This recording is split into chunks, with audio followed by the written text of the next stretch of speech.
Let me play devil's advocate though, Mr. Ackerman, and this has come up as a result of the storms that we all went through here, and tragically took a couple of lives back at the end of September.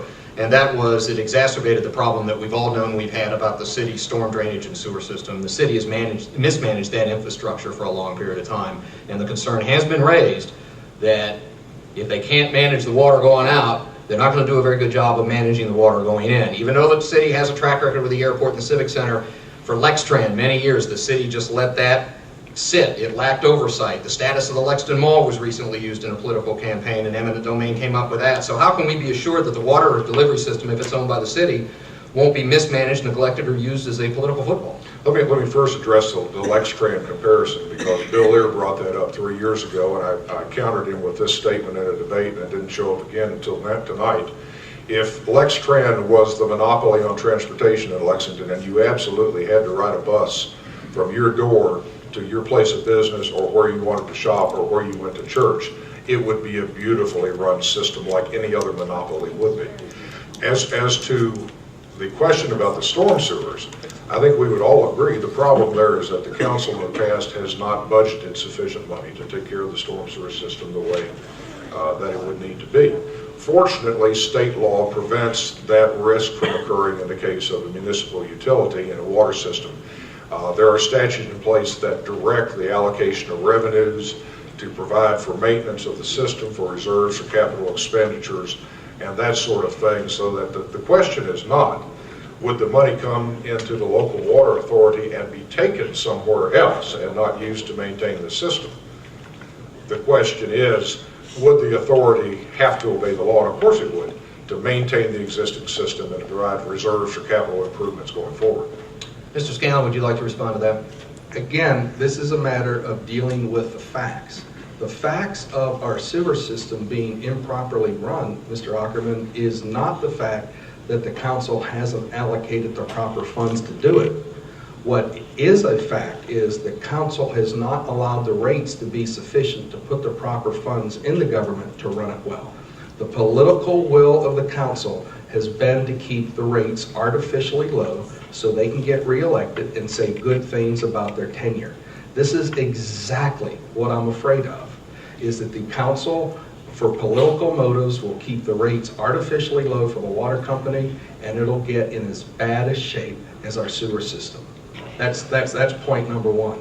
Point number two, Lexington Center and the Bluegrass Field are two great examples of well-run organizations. The board of directors is appointed by the mayor and is approved by council. What Mr. Ackerman is not pointing out, however, is that the council doesn't set the rates at Lexington Center like they would for the water company, and they don't set the rates at the airport board like they would for the water authority. And if you want to demonstrate ultimate control over any organization, you take responsibility for setting the board and setting the rates. That is ultimate control of any organization, and that's exactly what the council will have over this water company.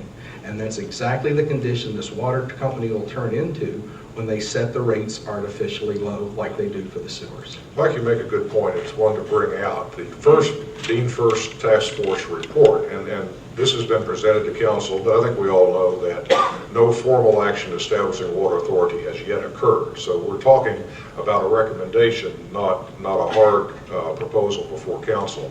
The recommendation of the task force was that the members of the Water Authority Board have certain experiential qualifications as the chief executive or chief financial officer of organizations at least as big as the Water Authority would be.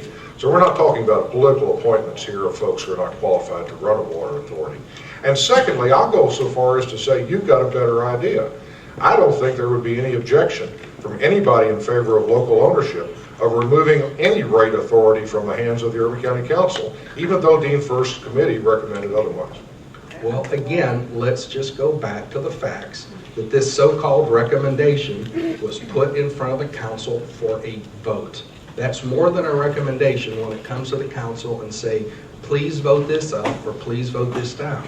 If I remember correctly, when it did come up for a vote, we tabled it pending the outcome of the litigation.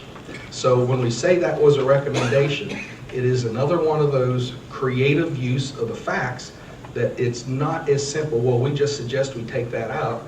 That was 2 years ago that this has been an issue, and it's only tonight that we offer to take it out. It gets down to politics, and it gets down to government operating an important utility on politics instead of what's good for the people. Let me take a question here. Sir, you've been patiently waiting at the vote yes microphone. Your name, please, and your question. Yeah, my name's Troy. First of all, Mr. Vice President, I expect my 15 elected politician, I do 3 political appointees by the governor who he has to go to nobody in Frankfurt on the running of my water system. And also another thing, you talk about this a well-run water company. 2 weeks ago, I had gotten an email that had been circulating among several different people that were written by a gentleman who's one day was driving in Lexington with his wife, and he came across, water was coming out of one of the water mains in one of the streets, and one of the water mains was affected. So he decided, well, he's going to report this. So he went to the Kentucky American headquarters on Richmond Avenue to report them. He went to the reception desk, and guess what? The lady at the reception said, "It is not our problem." I said, "Well, who is this your problem?" I said, "I don't know. It's just not our problem." He said, "Well, I want to speak to your manager. I want to speak to your supervisor." So she called the manager or supervisor down. He said the same thing. It's not our problem. He said, "Okay, now who I report the problem to? If it's not your problem, it's not this individual, who do I report the water main been invested?"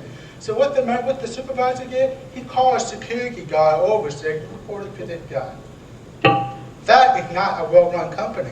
Also, you love to talk about how you're a great businessman.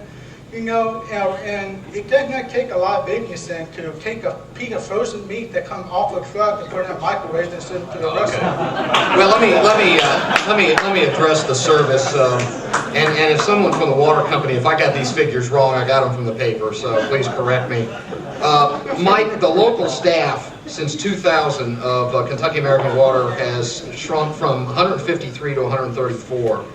The paper also says that Lexington is home base to just 3 of Kentucky American's 8 officers. Now, obviously, the customer base with the population is expanding here in our community. We need to look for new sources. A situation that's growing like Lexington, a growing number of water customers, doesn't warrant staff cutbacks, does it? Would a no vote ensure more cutbacks to local staff and services? How's the service? Is the water clean? Does the water come out when you turn the faucet on? Is it fairly priced? Is it safe? It is our job as business people to make sure that we don't have any more staff running around than you need to. 153 to 134? 153 to 134 since 2000, and 3 of Kentucky American's 8 officers call Lexington home base. So what we're going to say is a company that can operate itself efficiently, that is delivering the product on time, on budget, on quality, is we are going to fuss at them for cutting the staff. We have cut the staff at the government civil service employees. We have cut the staff substantially more than that. Businesses all the time are trimming themselves to be run efficiently. Let's not give them demerits for being efficient while they're delivering good service. Mr. Ackerman, do you have any follow-up comment before we take our next question on staff size and service cutbacks? Certainly. In order to get itself sold, Thames Water in England announced 25% staff cuts in order to consolidate. Now, that may well have been an achieved efficiency in that system.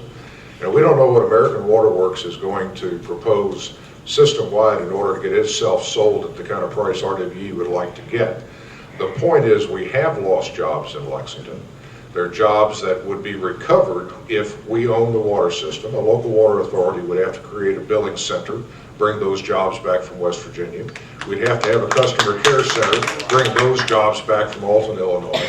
And if we were a well-run system for decades with 8 full-time employees, I got to wonder how long we can limp along with only 3 before the wheels start coming off the car.